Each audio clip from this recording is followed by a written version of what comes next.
Well, howdy, howdy, howdy. Finally, senior citizen here. Greetings, boys, girls, and all of our non-binary friends, and welcome to this, a day when I'm scrunching down in my seat, trying to make sure the top of my head doesn't go into the top of the frame. But welcome to this, a brand new day. Definitely a brand new day. I up early from pain. I actually was in talking to one of the case managers here. He has one of the same issues I do. He does not move when he sleeps. When he wakes up, he is in the same position that he was in when he fell asleep. It's like you're dead. You only move when you wake up. That's me. And you are so sore when you wake up because you should be moving when you're asleep so that you don't have all those inactivity pains. And that's nice to know that I'm not the only one. So, hey, I don't know what causes it, but thumbs up for that. Anyway, though, taking a look over on the list, because I've got a list over in that direction. Normally I have my monitor software directly behind the webcam so I can make sure I'm centered. Now I have to guess. But for whatever reason, oh yes, I was watching a video and this person was talking about how they went to this one place and it was really, really nice, except the one big thing, they did not have soft pretzels. And it was like, oh, well, that ruins the whole thing. They were being silly, of course. It's like, were they 5-star? No soft pretzels. Don't ever go there. And the thing is, I find that kind of credulous main character thing sometimes not only funny, but kind of cute and adoring. The idea of looking at a buffet of snacks and treats, talking to one of the staff to find out no soft pretzels, and then just to be devastated. It's like, I thought we lived in a civilized society. What kind of world do we live in? Just because no soft pretzels. And again, that's really main character syndrome activity. And normally that drives me nuts. I think it's the attitude of the character before they find out and how they deal with it after. It's like, do you treat it like you're entitled, or is it still the world collapsing, but it's not, somebody trying to ruin your day. It's just, oh my God, I found out the actual reality behind civilization and what a facade it is, all because of no soft pretzels. So being ironic in that fashion, and yet being unironic and totally just credulous about it. I think I used that word correctly. I'm not sure now. Credulous was the word, if you want to check that up. I could put the word down below if I look it up while I'm editing. May do that, probably won't. ADHD for the win.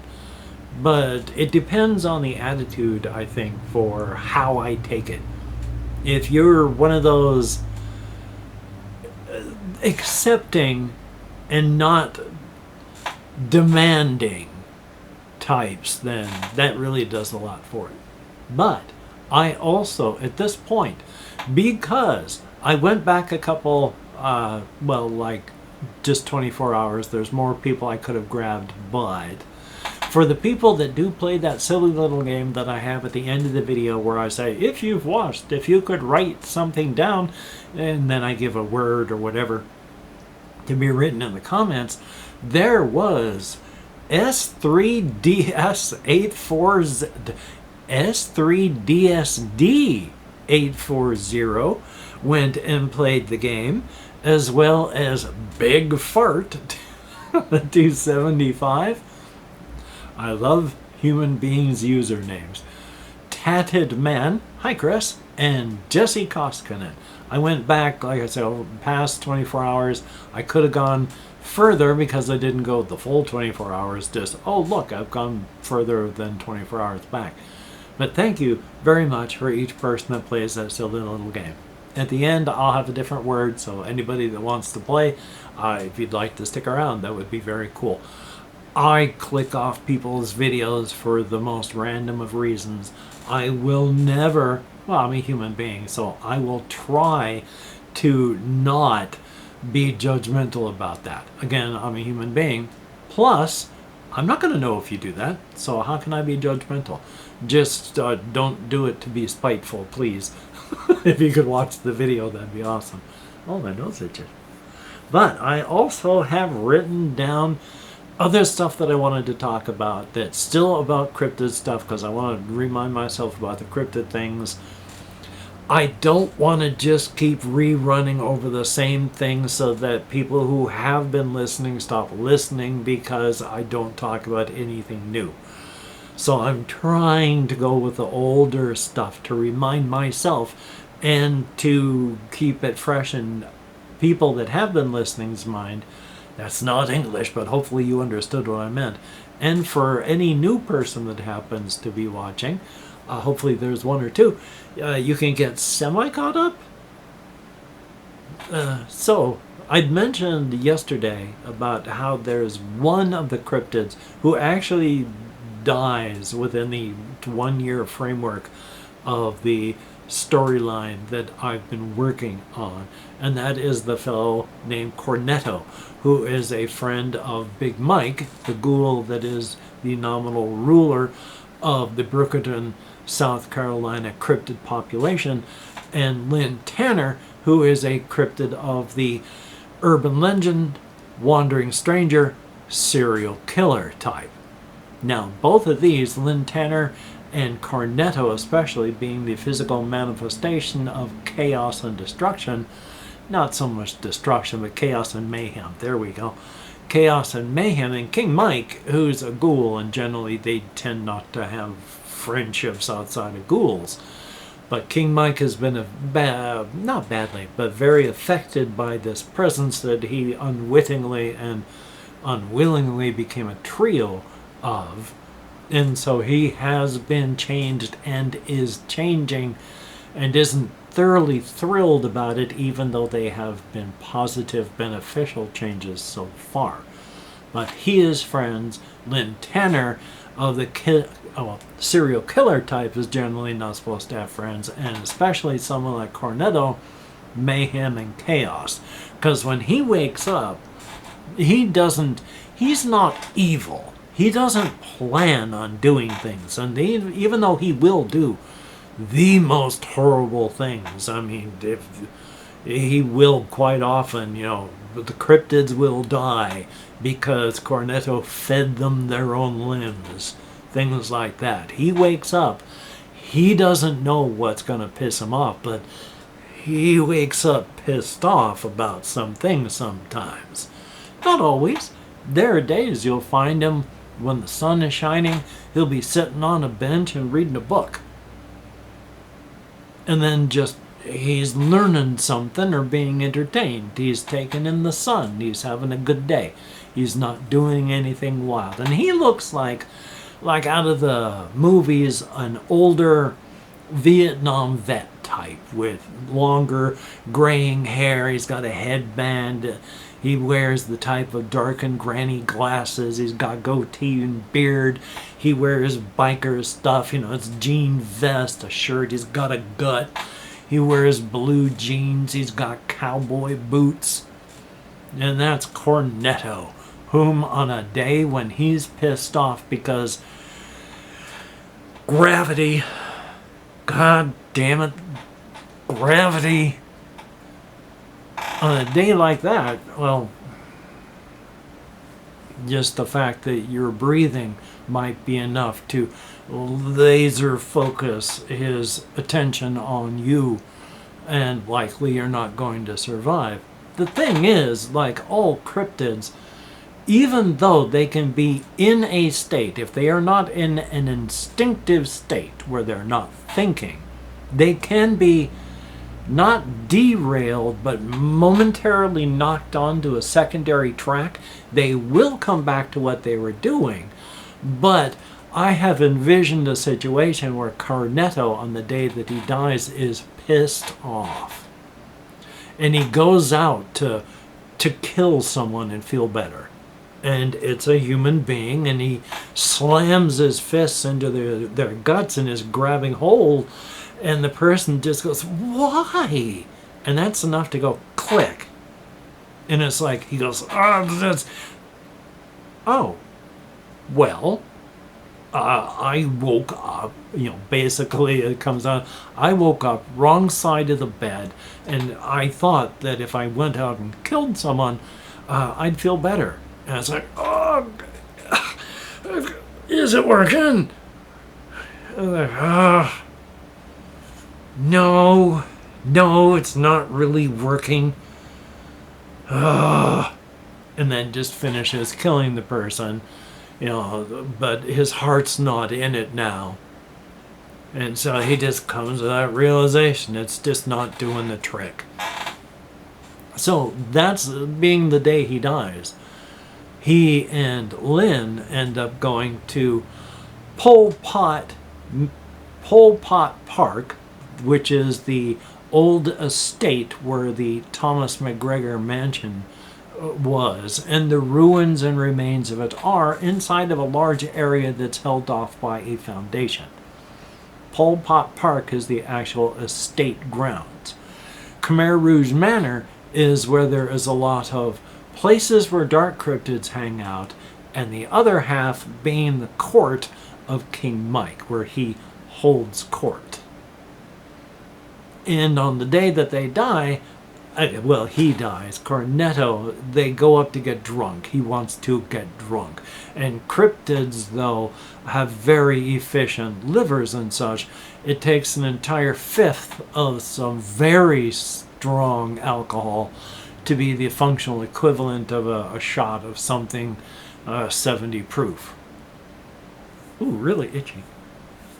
Hopefully there's just weird itch and not anything like a spider running across my face, but it's the functional equivalent of that. But they want to get drunk. They go in there. They get to Khmer Rouge Manor, and there's a momentary lack of alcohol. They need a shipment of alcohol. They haven't had it. There's stuff down in one of the sub-basements, but they can't really get into it because something was there. The day that they were unloading a bunch of stuff and moving it around, one of the workers that was looking over happened to notice something large, shadowy, and unpleasant behind one of the others. And when they called attention, it vanished into the shadows, at which point King Mike said, no, we're closing this down. Because they found deep scratches in the concrete where that thing was behind the one person. But they want alcohol. Cornetto wants to go down there. King Mike says, can you please go down there? I need to know if there is anything really dangerous. But Big Mike, the other half of him that doesn't have to know these things, is like, please don't do this though. And when they do go down there, it is dark and black, and they can feel and hear nothing alive. They go in, quickly locate 2 boxes of about, cases of the fifths, pick up those things, and are heading out. Lynn Carter, the old writer, Lynn Tanner, sees something moving from the corner of his vision, and as he's turning, it zips across, hits Cornetto in the chest, and Cornetto comes apart in several large chunks. And Cornetto was the kind of cryptid where you could hit him at 200 miles an hour with a tractor, an 18-wheeler, semi, hauling 2 large vans, vans, and they could smack into him with that, and it would hurt, but he'd get back up and then make his way over to the truck. where if the trucker was still alive, they wouldn't be for much longer. But when this thing hit him, he came apart in chunks, and Lynn just ran. And hey, call to action time. If you could like, comment, share, subscribe, that would be very, very cool. And if you're a Patreon patron, you are a beautiful and awesome person. Thumbs up and thank you so very, very much. Oh my goodness. You, when you look in the mirror, you are looking at someone who is beautiful and awesome, physically, mentally, emotionally, spiritually. And if you've left me a comment, you too are beautiful and awesome in your own way. I read every comment that YouTube shows me. I thumbs up or heart every comment that YouTube allows. And I'm just really wheezing all of a sudden. And I answer as many comments as my nerve compression will let me do so. Which isn't as many as I would like, but it's better than zero.